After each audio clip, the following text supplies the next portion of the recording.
134व्या doctor Babasaheb Ambedkar यांच्या जयंतीनिमित्त या विचारपीठामध्ये उपस्थित असलेल्या सर्व बंधू भगिनींसमक्ष आधुनिक भारताचे निर्माते, थोर शिक्षणतज्ञ, कायदेपंडित, शेतकरी नेते, विश्वरत्न, भारतीय राज्यघटनेचे शिल्पकार, स्त्रियांचे उद्धारकर्ते, कामगार चळवळीचे प्रणेते, भारतरत्न डॉक्टर बाबासाहेब आंबेडकर यांच्या जयंती निमित्ताने त्यांच्या पवित्र स्मृतींना विनम्र अभिवादन करतो। त्याचबरोबर ज्या डॉक्टर बाबासाहेब आंबेडकरांनी महात्मा फुलेंना आपलं गुरु मानलं, त्या क्रांतीसूर्य महात्मा ज्योतिराव फुले यांच्या पवित्र स्मृतींना विनम्र अभिवादन करून माझ्या मनोगताला सुरुवात करतो। मित्रहो, डॉक्टर बाबासाहेब आंबेडकरांचा जन्म 14 एप्रिल 1891 ला वडील रामजी मालोजी संगपाळ आणि माता भीमाई यांच्या पोटी झाला हे आपणास ज्ञात आहे। तत्कालीन सामाजिक परिस्थिती पाहता समाजामध्ये प्रचंड विषमता होती आणि ज्या समाजामध्ये अनागोंदी कारभार माजलेला आहे, माणसाला माणूस म्हणून जगण्याचा अधिकार नाही, अशा अस्पृश्य समाजामध्ये बाबासाहेबांचा जन्म झाला। हे आपण बऱ्याच वेळा ऐकून आपलं पाठ झालेलं आहे। परंतु प्रतिकूल परिस्थितीला कवटाळून बसण्यापेक्षा त्या प्रतिकूल परिस्थितीचं रूपांतर अनुकूल परिस्थितीमध्ये कसं करता येईल आणि त्या अनुकूल परिस्थितीतून मार्ग काढून समाजाची विषमता, समाजामध्ये आलेलं दुःख, दारिद्र्य, दैन्यावस्था कशी दूर करता येईल, याच्यासाठी बाबासाहेबांनी आपलं संपूर्ण आयुष्य खर्ची टाकलं, हे देखील आपल्याला माहित आहे। बाबासाहेब 6 वर्षाचे असताना, 5.5-6 वर्षाचे असताना त्यांच्या आईचं दुःखद निधन झालं। आई विना वाढणारं हे पोर, त्याच्याकडे आपण सगळेच आजही सहानुभूतीनं बघतो। मायेची ममता, त्याला ते पारखं झालेलं असतं पोरग, एरंडासारखं कसंही वाढणार अशी भीती आपल्याला कदाचित वाटत असते आजही 21व्या शतकामध्ये जीवन जगत असताना। परंतु 18व्या शतकामध्ये, 19व्या शतकामध्ये ज्यावेळी बाबासाहेबांची मायेचं क्षेत्र हरपलं, त्यावेळी देखील त्या वयाच्या 6व्या वर्षी त्यांना जे प्रौढत्व आलं होतं, त्या प्रौढत्वाच्या जोरावरती बाबासाहेबांनी संपूर्ण जगाला हलवून टाकणारी कामगिरी केली। काम करत असताना त्यांनी काय केलं तर त्यांनी अगोदर जाणलं की माझा समाज अज्ञानी आहे, अडाणी आहे, अशिक्षित आहे आणि जोपर्यंत या समाजाला मी शिक्षणाची ज्ञान संजीवनी देणार नाही, तोपर्यंत हा समाज शिक्षित होणार नाही आणि परिवर्तनाचं साधन होणार नाही। सामाजिक बदलाचं हत्यार उपसून तो अन्यायाविरुद्ध लढा देणार नाही, याची शिकवण त्यांनी पहिल्यांदा शिक्षणाच्या माध्यमातून आपल्या समाजाला देण्याचं काम केलं। डॉक्टर बाबासाहेब आंबेडकरांचे वडील सैन्यामध्ये सुभेदार पदावरती होते, इंग्रज सैन्यामध्ये सुभेदार पदावरती होते आणि इंग्रज सैन्याच्या सुभेदार पदावरती असताना 1893 साली, बाबासाहेबांचा जन्म 1891 ला झाला आणि 1893 साली त्यांची नोकरी गेली। वयाच्या 6व्या वर्षी त्यांची आई गेली। बघा, म्हणजे संकट अशी झुंडीनं येतात, एक झालं की एक येतं, एक झालं की एक येतं, परंतु जो परिवर्तनाचा साक्षीदार असतो, म्हणजे ज्यावेळी पाऊस कोसळतो, पाऊस कोसळत असताना असंख्य जलधारा काय करतात तर त्या नभातून, ढगातून खाली येत असतात आणि त्यातलं बरेचसे थेंब त्यातले गटारगंगेला जाऊन मिळतात, कोणी शेतीला जातं, कोणी समुद्रामध्ये जाऊन मिळतं, परंतु त्यातला एखादाच असा असतो तो पाण्याचा थेंब की तो काय होतो, उघड्या शिंपल्यामध्ये पडतो आणि उघड्या शिंपल्यामध्ये पडल्यानंतर तो शिंपला मिटून समुद्राच्या तळाशी जातो आणि त्याचा मोती होतो। आणि हे मोती होण्याचं कार्य खऱ्या अर्थाने कुणी केलं असतं तर डॉक्टर बाबासाहेब आंबेडकरांनी केलं। तर 6व्या वर्षाचं असताना त्यांचं शिक्षण अधुरं राहिलं, नोकरी गेली वडिलांची, परंतु बाबासाहेबांचे वडील शिक्षित होते। त्या कालखंडामध्ये सुभेदार पद मिळवायचं म्हणजे त्याला शिक्षण हवं होतं। इंग्रजीवर त्यांचं प्रचंड प्रभुत्व होतं आणि इंग्रजीवर प्रचंड प्रभुत्व असल्या कारणाने जरी त्यांना सैन्यातून काढलं असलं तरी इंग्रज सरकारनं काय केलं, त्यांची नेमणूक त्या सैनिकी शाळेमध्ये शिक्षक म्हणून केली आणि त्या ज्ञानाच्या जोरावरती ते त्या शाळेचे मुख्याध्यापक झाले। म्हणजे वडिलांना शिक्षणाचं महत्व माहित होतं, शिक्षणाशिवाय तरणोपाय नाही असा बाबासाहेबांनी एक पाठ लिहिला होता, एक धडा लिहिला होता। आणि आपण आयुष्यभर जरी शिक्षणाच्या प्रवाहामध्ये शिकत जाण्याचं ठरवलं तरी आपण फार तर गुडघाभर पाण्यामध्ये जाऊ, असं अथांग ज्ञान या जगामध्ये पसरलेलं आहे, असं त्या ठिकाणी बाबासाहेब काय करतात, लिहितात त्या ठिकाणी। शिक्षणाशिवाय तरणोपाय नाही हे सांगत असताना मी स्वतः शिकलो पाहिजे, जर मी नाही शिकलो तर मला तो सांगण्याचा अधिकार राहणार नाही, ती नैतिकता माझ्याकडे नाही। आताच वकील साहेब म्हणले की आम्ही 18 वर्ष शिकलो आणि BA LLB म्हटलं की आमचं शिक्षण संपतं आणि बाबासाहेबांचं शिक्षण सांगण्यासाठी 3-4 ओळी कमी पडतात। त्यांनी अतिशय अल्प 1891 ते 1956 6 डिसेंबर 1956 या 65 वर्षाच्या आयुष्यामध्ये 18 पदव्या घेणं आणि संपूर्ण जगामध्ये सगळ्यात जास्त पुतळे स्वतःचे उभा करून निघून जाणं वाटतं तितकं सोपं नाही. पवार सर आता म्हणले की 100 समाजसुधारकांची यादी निर्माण केली होती. ते ज्या कोलंबिया विद्यापीठामध्ये शिकले, ते कोलंबिया विद्यापीठ आपण फक्त नावालाच ऐकून आहे. अमेरिकेमध्ये कोलंबिया विद्यापीठ आहे. 2021 साली डिसेंबर महिन्यामध्ये कोलंबिया विद्यापीठाने काय केलं, एक टेंटेटिव्ह माहिती प्रकाशित केली. त्या टेंटेटिव्ह माहितीमध्ये काय सांगितलं त्यांनी की कोलंबियाची स्थापना 250 वर्षापूर्वी झाली आणि 250 वर्षापासून आजपर्यंत ह्या कोलंबिया विद्यापीठातून कोण कोण शिकून गेलं ह्याची एक माहिती एका मासिकामध्ये प्रकाशित केली होती. आणि त्या मासिकामध्ये त्यांनी अशी माहिती प्रकाशित केली की अमेरिकेचे 4 राष्ट्राध्यक्ष त्या कोलंबिया विद्यापीठात शिकले. अमेरिकेचे जगातला सगळ्यात जो श्रीमंत सदन देश आहे, प्रगत देश आहे, त्याचे 4 राष्ट्राध्यक्ष कोलंबिया विद्यापीठामध्ये शिकले. इतर राष्ट्रांचे 34 राष्ट्रप्रमुख त्या कोलंबिया विद्यापीठामध्ये शिकले. 125 रिसर्च संस्थांचे संचालक म्हणजे जगात जागतिक पातळीवरती जे संशोधन केलं जातं, म्हणजे आपण चंद्रावर जाऊन पोहोचलो असं म्हणतो किंवा समुद्रामध्ये जाऊन पोहोचलो, ती संशोधन करणाऱ्या ज्या वेगवेगळ्या संस्था आहेत त्या संस्थांचे जे संचालक आहेत ते 125 संचालक कोलंबिया विद्यापीठामध्ये शिकले. जगाचा पैशाला जास्त महत्व आहे. म्हणजे आज हयात असलेले 56 अब्जाधीश कोलंबिया विद्यापीठामध्ये शिकले. 103 नोबेल पारितोषिक विजेते, जगातलं सगळ्यात मोठा पुरस्कार कोणता आहे, नोबेल प्राइज आहे, आणि 103 नोबेल पारितोषिक विजेते त्या कोलंबिया विद्यापीठामध्ये शिकले. मला सांगायला आनंद वाटतो, अतिशय प्रतिकूल परिस्थिती असताना अर्ध्या पावाच्या तुकड्यावरती तिथं जाऊन कोण शिकलं तर आपल्या महाराष्ट्रात जन्मलेला आपल्या भारतभूमीचा सुपुत्र डॉक्टर बाबासाहेब आंबेडकर त्या ठिकाणी जाऊन शिकले. आणि 2004 साली त्यांनी एक यादी प्रकाशित केली होती की 250 वर्षापासून आजपर्यंतच्या 100 सर्वोत्कृष्ट विद्यार्थ्यांची यादी त्या कोलंबिया विद्यापीठाने प्रकाशित केली.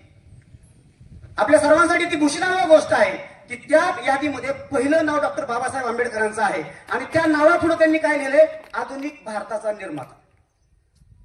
डॉक्टर बाबासाहेब आंबेडकरांचा परिचय देत असताना त्यांनी एक ओळ लिहिलेली आहे, आधुनिक भारताचा निर्माता. आणि मित्र हो, पुन्हा दुसरं मला सांगायला भूषण वाटेल की आपण इथं घेतो बाबासाहेबांचं नाव, म्हणजे बाबासाहेब हलापेशेमध्ये शिकले, स्पृश्यास्पृश्य भेदभाव मिटवला, शिक्षणाची मशाल पेटवली, शिका, संघटित व्हा, एकत्र या, संघर्ष करा, असं आपल्याला नम्रपणे आवाहन केलं. त्या आव्हानाची परिणिती त्यांनी त्या पाण्यापासून चौदार तळ्यापर्यंत, शाळेतल्या पाण्यापासून माठापासून चौदार तळ्यापर्यंतच्या पाण्याच्या आंदोलनापर्यंत आपल्याला सगळ्याला इतिहास तो माहित आहे. तो पुन्हा इथं उद्धृत करण्याची आवश्यकता नाही. परंतु बाबासाहेबांचं खरं महत्व तुम्हाला जर जाणून घ्यायचं असेल तर ते जगामध्ये ज्या विद्यापीठामध्ये शिकले त्या विद्यापीठामध्ये त्यांचा पुतळा आहे. फोटो नाही, काय आहे, पुतळा आहे, पूर्णाकृती पुतळा आहे. आणि त्या लिबर्टी ऑफ इक्वॅलिटी, ते समानतेचं जे चिन्ह आहे, अमेरिकेच्या कोलंबिया विद्यापीठामध्ये जर आपण गेलो तर तिथं लिबर्टी ऑफ इक्वॅलिटी नावाचा पुतळा आहे आणि तिथं बाबासाहेबांचा पुतळा. म्हणजे सांगायला सोपं आहे, हे तन मन धन एकत्र करून आपण लगेच 2 दिवसामध्ये महापुरुष निर्माण करू शकत नाहीये. त्याला तत्कालीन परिस्थिती, सामाजिक परिस्थिती विरुद्ध केलेलं बंड, केलेला त्याग, दिलेलं समर्पण, दिलेलं योगदान, तुमचा विचार, आचार, कृती, निष्ठा, श्रद्धा या सगळ्या गोष्टी त्याला मॅटर करतात. म्हणजे मला कुणीतरी चांगलं म्हणावं आणि माझा पुतळा बांधावा अशी आशय संकल्पना आज तरी 21व्या शतकामध्ये निष्पन्न होऊ शकत नाही. परंतु जगामध्ये सगळ्यात जास्त पुतळे असणारी, जगामध्ये सगळ्यात जास्त मोठ्या प्रमाणामध्ये जयंती साजरी करणारी एकमेव व्यक्ती आहे. आज आपण 134वी जयंती करतो, ते म्हणजे भारतरत्न डॉक्टर बाबासाहेब आंबेडकर. 2 वर्ष 11 महिने 18 दिवस सतत राबून त्यांनी भारताची राज्यघटना लिहिली. भारताची राज्यघटना लिहिली इथपर्यंत आपल्याला माहित आहे. कुणीतरी असं म्हणतं सहज की अपवादात्मक परिस्थिती काय बाबासाहेब एकटंच होतं काय, म्हणजे अगदी कट्ट्यावरती बसल्यानंतर वकील साहेब अशी चर्चा चालते की बाबासाहेब एकटंच होतं का. बाबासाहेबांच्या हाताखाली माणसं होती आणि त्यांनी कुठेतरी त्यांच्या हस्ते फक्त प्रदान केली, सुपूर्त केली देशाला. परंतु मित्र हो, जे 4 सदस्य त्यांच्यामध्ये नेमले होते त्यातले 3 सदस्य ऍबसेंट होते. त्याला एकाचं वय झालं होतं, एकाचा लांबचा प्रवास होता आणि एकाने येण्याचं टाळलं. आणि संपूर्ण जबाबदारी काय झाली, बाबासाहेबांवरती पडली. जगामधली सगळ्यात मोठी लिखित राज्यघटना संसदीय लोकशाही आहे आणि आपली भारतीय लोकशाहीची सगळ्यात मोठी विविध जाती धर्माची सगळ्याला समानतेने नांदणारी राज्यघटना लिहिण्याचं महान कार्य डॉक्टर बाबासाहेब आंबेडकरांनी केलं. आता हे सगळं करत असताना शाळेमधला तो प्रसंग आपल्याला आठवतो की बाहेर बसवलं जायचं. 7 नोव्हेंबर 1900 या साली डॉक्टर बाबासाहेब आंबेडकरांनी सातारच्या गव्हर्नमेंट स्कूलमध्ये ऍडमिशन घेतलं. तिथं त्यांचं नाव आहे. आता आपला जो दाखला व्हायरल होतो, बरीच लोक त्याच्यावरती मंथन करतात, अभ्यास करतात, त्याच्यापासून प्रेरणा घेतात. मग 7 नोव्हेंबर 1900 ज्यावेळी त्यांचं ऍडमिशन झालं त्यावेळी त्यांना काय आम्ही जसा प्रवेश उत्सव घेतो, सगळ्यांना बोलून फुल देतो, चॉकलेट देतो, पुस्तक देतो, गणवेश देतो, तशी त्यांची परिस्थिती नव्हती त्या काळामध्ये. आता आम्ही घरी जातो बोलवायला, तुमचं पोरग आमच्या शाळेत घाला, आम्ही सगळं देणार आहे, योजना देणार आहे, सरकार भात देणार आहे, पुस्तक देणार आहे. परंतु तो काळ तसा नव्हता. त्या कालखंडामध्ये बाबासाहेबांना बाहेर बसवलं जायचं, हे आपल्याला माहित आहे. कल्पना करा, आपल्याला जर इथनं बाहेर बसवलं, भाषण ऐकायला किंवा त्या झाडाच्या सावलीखाली बसवलं, तर आपल्यामध्ये जो आपल्यातला जो आत्मसन्मान आहे, त्या आत्मसन्मानाला काही वेळ ठेच लागेल आणि आपण इथनं उठून जाऊ. काय थांबायचं, कशासाठी थांबायचं? त्यांना माहिती होतं की माझ्यावरती जरी अन्याय झाला, मला जरी असमानतेची वागणूक मिळाली, तरी हे सगळं मला सोसावं लागणार आहे. त्याला केवळ आणि केवळ एकच कारण आहे, ज्या समाजामध्ये मी जन्मलो तो समाज अस्पृश्य आहे. इथली सामाजिक क्षमता काय सांगते की अस्पृश्य समाज आहे, तिथं शिवता शिवत देखील निषिद्ध मानली जाते. आणि त्या समाजामध्ये मी जन्माला आलेलो आहे, मला बाहेर बसून कवायला शिकायचंय. अर्जुन कृष्णाजी केळुसकर नावाचे गुरुजी त्यांना होते, पण बाबासाहेब जरी बाहेर बसून शिकत असले तरी त्यांचं सगळं लक्ष फळ्यावरती असायचं आणि त्यांचा वर्गामध्ये पहिला नंबर यायचा. जरी बाहेर बसून शिकत असले तरी त्यांचा वर्गामध्ये पहिला नंबर यायचा. ते गुरुजींचे आवडते विद्यार्थी झाले. सगळेच हुशार विद्यार्थी आम्हाला आवडतात, गुरुजींना सगळ्याच आवडतात. आणि तसे ते बाबासाहेब सगळ्यांचे आवडते झाले. आणि पुढे बाबासाहेब काय झाले, शिकत गेले. त्यांनी जगातल्या सगळ्या उच्च आणि नामांकित विद्यापीठामध्ये शिक्षण घेतलं. म्हणजे त्या कालखंडामध्ये जरी आपण जातीयता म्हटलं तरी गुणवत्तेला प्राधान्य देणारी समाज व्यवस्था होती. छत्रपती शाहू महाराजांनी त्यांना शिष्यवृत्ती दिली. 25 रुपये वार्षिक शिष्यवृत्तीच्या जोरावरती ते अमेरिकेच्या कोलंबिया विद्यापीठामध्ये शिकले आणि मग समाज परिवर्तन केलं. मग अशी आबांनी सांगितल्याप्रमाणे ते शिकून बाहेर इथं आपल्या देशामध्ये आले. त्यांना खूप प्रचंड त्यांना अनेक ऑफर होत्या. म्हणजे तुम्ही न्यायाधीश व्हा सर्वोच्च न्यायालयाचे, तुम्ही अर्थमंत्री व्हा, काही बऱ्याच ऑफर त्यांना नोकरीच्या दिल्या होत्या. बडोद्याच्या संस्थानामध्ये त्यांना मोठ्या पदावरती काम करण्याची ऑफर राजांनी दिली होती. परंतु सगळ्या ऑफर धुडकावून मला माझ्या समाज परिवर्तनाच्या कामासाठी मला स्वतःला भावून घ्यायचं आहे. मी जर शिकलो आणि माझ्या पुरतं मी मर्यादित संकुचित विचार करून माझं शिक्षण माझं ज्ञान माझ्यासाठी ठेवलं, माझ्या 2 पिढ्यांसाठी राखून ठेवलं, तर माझ्या पिढ्यानपिढ्या काय होतील, लयाला जातील आणि ते मला होऊ द्यायचं नाही. म्हणून माझं शिक्षण मी समाजासाठी अर्पण करतो आहे, बहाल करतो आहे. आणि समाज परिवर्तनाचं ध्येय एकत्र घेऊन मुराशी बाळगून ते काय झाले, वयाच्या शेवटच्या क्षणापर्यंत 65 वर्ष झटत राहिले, जगत राहिले, झुंजत राहिले, लढत राहिले. त्यांनाही अनंत यातना सोसाव्या लागल्या होत्या. असं सहजच काय कोणी त्यांची जयंती साजरी करत नाहीये. हिंदू धर्मामध्ये अनेक यातना त्यांना सोसाव्या लागल्या. काय त्यातली त्या कालखंडामध्ये धर्म व्यवस्था असेल ती आपण आज इथं ही सांगण्याची वेळ नाही. परंतु ते असा सरळ सरळ आरोप करतात की मी हिंदू धर्मामध्ये जन्माला आलो, परंतु 1935 साली त्यांनी अशी प्रतिज्ञा केली होती की मी हिंदू म्हणून मरणार नाही. बघा 1935 साली बाबासाहेबांनी अगदी कंटाळले. ते का कंटाळले बघा, इतका जगामध्ये सगळ्यात जास्त शिकलेला माणूस, पुस्तकं वाचलेला माणूस, संवेदनशील मनाचा, उंद्या काळजाचा माणूस काय झाला, सगळा अभ्यास करून जगामधल्या सगळ्या पदव्या घेऊन धर्माला कंटाळला. धर्माला कंटाळला म्हणजे तिथली तत्कालीन परिस्थिती तशी होती. आणि तत्कालीन परिस्थितीच्या विरोधामध्ये त्यांनी सहज असं स्टेटमेंट वापरलं, सहज विधान केलं एका सभेमध्ये की मी हिंदू म्हणून जन्माला आला असलो तरी हिंदू म्हणून मरणार नाही. तर कालखंड गेला. 1952ला काय झालं, त्यांना जागतिक बौद्ध धर्म परिषदेचं निमंत्रण आलं की जी धर्म परिषद रंगूनला होती. बाबासाहेबांनी ते निमंत्रण स्वीकारलं आणि रंगूनला गेले. तिथं गेल्यानंतर बौद्ध धर्माचा अभ्यास केला. त्यातलं जे तत्वज्ञान आहे ते तत्वज्ञान अंगीकारलं आणि माघारी आले. माघारी आल्यानंतर 52चा कालखंड आहे, त्यांचं काम सुरू झालं. ते रात्रभर काम करायचे. कल्पना करा, 21 तास अभ्यास करायचे. एवढं वाक्य आपण वापरतो, आपल्याला 1 तास एका जागेवरती बसणं शक्य होत नाही. 21 तास अभ्यास करायचा आहे आणि त्यातून निष्पन्न काय होईल हे अनिश्चित आहे, भविष्य अनिश्चित आहे. मग त्या मार्गावरती जायचं आहे, खडतर तपश्चर्या आहे. मग ते 1952 साली परत आल्यानंतर काही पुण्यातली देहरोडची मंडळी त्यांच्याकडे जातात, त्यांना नमस्कार घालतात. ते विचारतात कशासाठी आला बाबांनो. ते म्हणतात बाबासाहेब आम्हाला इतर धर्मियांच्या मंदिरामध्ये जाण्यास परवानगी नाही, प्रवेश नाही. आम्ही मंदिराचं बांधकाम करायचं, मूर्तीचं काम करायचं, ते सगळं आम्ही करायचं. परंतु ज्यावेळी मंदिराचं ओपनिंग होतं, मंदिराचं उद्घाटन होतं, त्यावेळी तिथं प्रवेश आम्हाला निषिद्ध मानला जातो. मग आम्ही काय केलं, आम्हालाही वाटतं आमचाही देव असावा, आम्हीही पूजा करावी, आम्ही आमचा माता कोणाजवळ तरी टेकवावा, आम्ही आमची गाराणी कोणाजवळ तरी सांगावी. म्हणून आम्ही एक छोटंसं मंदिर बांधलेलं आहे. आणि आता कुणाला विचारायचं कोणत्या देवाची स्थापना करू म्हणून आम्ही आमच्या देवाकडे झालो. बाबासाहेबांना ते देव मानायचे आणि आमच्या देवाकडे झालोय. तुम्हीच सांगा आता आम्ही कोणत्या देवाची प्रतिष्ठापना त्या मंदिरामध्ये करू. बाबासाहेब म्हणतात ठीक आहे तुम्ही जावा, तुमची किती तारीख आहे ओपनिंगची. ते सांगतात 25 डिसेंबर 1952. 1954 25 डिसेंबर 1954 मी काय करतो, स्वतः देहरोडला येतो. बाबासाहेब काय करतात, त्या ठिकाणी त्या दिवशी ते जातात. मग तिथं गेल्यानंतर त्यांनी आपल्याबरोबर मूर्ती नेलेली असते. अगदी आपण जसं गिफ्ट नेतो किंवा झाकून नेतो तसं गणपती जसं आपण झाकून आणतो तसं त्यांनी ती झाकून मूर्ती नेलेली असते. आणि त्या मंदिरामध्ये प्रवेश केल्यानंतर त्या मूर्तीचं अनावरण ते करतात. ती मूर्ती असते गौतम बुद्धांची आणि ती मूर्ती त्यांना त्या रंगूनच्या जागतिक बौद्ध धर्म परिषदेमध्ये भेट मिळालेली असते. त्या मूर्तीची ती प्रतिष्ठापना करतात.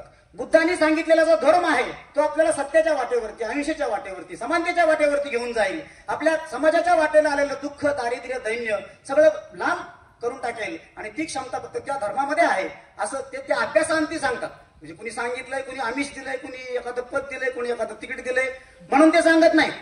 ते काय करतात, त्या अभ्यासांती सांगतात आणि मग त्यातून ते बौद्ध धर्माच्या वाटेवरती 1954 साली चालल्याचं आपल्याला त्या ठिकाणी निदर्शनाला येतं. त्यांनी जी शपथ घेतलेली असते त्या शपथ घेतलेल्या त्यांनी 14 ऑक्टोबर 1956 बघा, मृत्यूच्या अगोदर फक्त 50 दिवस, 6 डिसेंबर 1956 त्यांचं महापरिनिर्वाण झालं आणि त्याच्या अगोदर फक्त 50 दिवस बाबासाहेबांनी काय केलं, धर्मांतर केलं, बौद्ध धर्माचा स्वीकार केला. ज्यावेळी त्यांनी बौद्ध धर्माचा स्वीकार केला त्यावेळी त्यांना पत्रकारांनी विचारलं, बाबासाहेब आपण 11-18 पदव्या घेतलेल्या आहेत, एवढे उच्च विद्याभूषित तुम्ही आहात, 1893 साली स्वामी विवेकानंदांनी हिंदू धर्म जगामध्ये सगळ्यात श्रेष्ठ आहे असं शिकागोच्या धर्म परिषदेमध्ये दाखवून दिलं, स्पष्ट करून दिलं. मग तरी तुम्ही जगामधले सगळ्यात श्रेष्ठ असताना, आज तुम्ही सुशिक्षित असताना भारतामधल्या एका व्यक्तीनं आपलं धर्म परिवर्तन करणं आणि बौद्ध धर्म स्वीकारण्याचं कारण काय? आजचे पत्रकार असा निर्भीड प्रश्न विचारत नाहीत, बरोबर आहे करून सर. त्यांनी विचारलं आणि विचारल्यानंतर ते उत्तर देतात. तुम्ही 250 वर्षाचा इतिहास आठवून पहा, मध्ययुगीन भारताचा इतिहास आठवून पहा. ज्यावेळी कलिंगचं युद्ध झालं त्यावेळी कलिंगच्या युद्धामध्ये जो रक्तपात झाला, जो मानवी संहार झाला, त्या मानवी संहाराचा परिणाम सम्राट अशोकाच्या डोक्यावरती झाला, सम्राट अशोकाच्या मनावरती झाला आणि तो हिंदू धर्माचा सर्वश्रेष्ठ राजा सम्राट अशोक त्यानं देखील कलिंगच्या युद्धानंतर काय केलं आहे, बौद्ध धर्माचा स्वीकार केलेला आहे. आणि मी का धर्माचा स्वीकार करतोय, त्यांच्याच विचारांचा वसा आणि वारसा चालवण्यासाठी, गौतम बुद्धांच्या विचारांचा वसा आणि वारसा चालवण्यासाठी, ज्या धर्माचं तत्वज्ञान अहिंसा, सत्य, अस्तेय, ब्रह्मचर्य, असंग्रह, शरीराश्रम, आस्वाद, सर्वत्र भयवर्जनम, सर्व धर्मीय समानत्व, स्वदेशी स्पर्श भावना, ही एकादशी सेवावी, नम्रत्वे व्रतनिश्चय, जिथं समानता आहे, जिथं सत्य आहे, जिथं अहिंसा आहे, त्या धर्माचा स्वीकार करण्याचं मी मनोमन ठरवलेलं आहे आणि म्हणून मी बौद्ध धर्माचा स्वीकार करतोय. कुठल्या धर्माला कमी लेखण्यासाठी नाही. आणि त्याला जोडून उत्तर देताना ते म्हणले, तुम्ही मला विचारलं की तुम्ही इतके शिकला मग का धर्म बदलताय, तर ते म्हणले मी इतके शिकलो, 18 पदव्या घेतल्या, जगभरातलं ज्ञान मी बरोबर घेऊन आलो, परंतु तेवढ्या सगळ्या पुस्तकामध्ये मला कुठल्याही देवाचा धडा आला नाही. जर देव देवतावरती आधारित आपली धर्म पद्धती असती तर मला कुठल्या तरी देवाचा धडा त्या पुस्तकामध्ये यायला पाहिजे होता. मी संतांचे विचार ऐकले, महंतांचे विचार वाचले, समाजसुधारकांचे विचार वाचले, परंतु कुठल्याही देवाच्या नावाने एखादं विशिष्ट प्रकरण आलंय आणि त्याच्यावर 4 मार्काचा प्रश्न आलाय असं माझ्या संपूर्ण शिक्षणामध्ये झालं नाही. आणि म्हणून मी काय करतो आहे, बौद्ध धर्माचा स्वीकार करतो आहे, जिथं सत्य, अहिंसा, अस्तेय मार्गाचा, अष्टांग मार्गाचा अवलंब केला जातो. विद्यार्थी मित्र हो, या ठिकाणी 10 आणि 15 मिनिटाच्या भाषणामध्ये बाबासाहेबांचं चरित्र आपल्यापुढे उद्धृत करणं कदापि अशक्य आहे. परंतु आपल्या पुढची जी पिढी आहे त्या आपल्या पुढच्या पिढीला आपण काय शिकवलं पाहिजे, बाबासाहेबांची ओळख कोणत्या रूपामध्ये करून दिली पाहिजे. जीवनाच्या प्रत्येक टप्प्यावर प्रेरणा देणारे बाबासाहेब. बघा, सहज आठवून बघा, जीवनाच्या प्रत्येक टप्प्यावरती बाबासाहेब प्रेरणा देतात. आपल्याला माहित आहे का की छपराच्या कुळामध्ये आजीनं थाटलेले बाबासाहेब आपल्याला ज्ञात आहेत का, जागतिक पदव्यांच्या आभूषणामध्ये नटलेले बाबासाहेब. आपण आपल्या मुलाबाळांना काय करूया, जगाला पटलेले, ज्ञानवंत म्हणून पटलेले बाबासाहेब आपण त्यांची ओळख करून देऊया. ज्यावेळी आपण जाती जातीमध्ये मतमतांतरे करून महापुरुषांची वाटणी करणार आहोत त्या महापुरुषांचे विचार, त्या महापुरुषांचं कार्य विशिष्ट जाती समाजापुरतं सीमित राहील आणि नंतर कोणा समाजामध्ये पुन्हा जातीयतेचा स्तंभ माजण्याचा धोका निर्माण होऊ नये याच्यासाठी जे प्रत्येक महापुरुषामध्ये जे काही चांगलं आहे, प्रत्येक महापुरुषामध्ये चांगलंच आहे ना, तुम्ही सगळ्या जगाचे सगळ्याचं तत्वज्ञान उघडून पहा. एकच सांगितलंय त्यांनी, मानवता हाच धर्म त्यांनी सांगितलेला आहे. माणूस म्हणूनच आपण सगळे जगूया. ज्या महामानवानं माणसाला माणूस म्हणून जगण्याचा अधिकार दिला त्यांनी, म्हणजे आपण काय पटवून द्यायचं लोकांना, तर न्यायासाठी कधीही मागे न हटलेले बाबासाहेबांची ओळख करून देताना ते कधीच न्यायासाठी मागे हटलेले नाही. समतेच्या पाण्यासाठी वनवा होऊन पेटलेले बाबासाहेब, आपल्याला माहित आहे, समतेच्या पाण्यासाठी बाबासाहेब वनवा होऊन पेटले आणि पिढ्यानपिढ्यांच्या अन्यायाविरोधात पेटून उठलेले बाबासाहेब, अशा पद्धतीची बाबासाहेबांची ओळख जोपर्यंत आपण आपल्या पुढच्या लेकरांना, पुढच्या पिढींना, आपल्या घरातल्या इतर सगळ्या बांधवांना, समाज बांधवांना करून देत नाही, तोपर्यंत यांचे विचार जिवंत राहणार नाहीत. ही माणसं जयंती आणि पुण्यतिथी पुरती जिवंत न करता ती दररोज जगली पाहिजेत, विचाराच्या माध्यमातून, आचाराच्या माध्यमातून, कृतीच्या माध्यमातून, उक्तीच्या माध्यमातून, असं आपल्याला नम्र आवाहन करतो. मला या ठिकाणी बोलण्याची संधी दिली त्याबद्दल पंचशील तरुण मंडळाचं पुनश्च एकदा आभार मानतो आणि माझं मनोगत संपवतो. जय हिंद, जय महाराष्ट्र, जय भीम. धन्यवाद गुरुजी. या ठिकाणी अतिशय आपल्या ओघवत्या शैलीमध्ये आणि सर्वांना रुचेल, पटेल, समजेल अशा भाषेमध्ये आदरणीय सुपते गुरुजी यांनी आपलं मनोगत या ठिकाणी व्यक्त केलेलं आहे.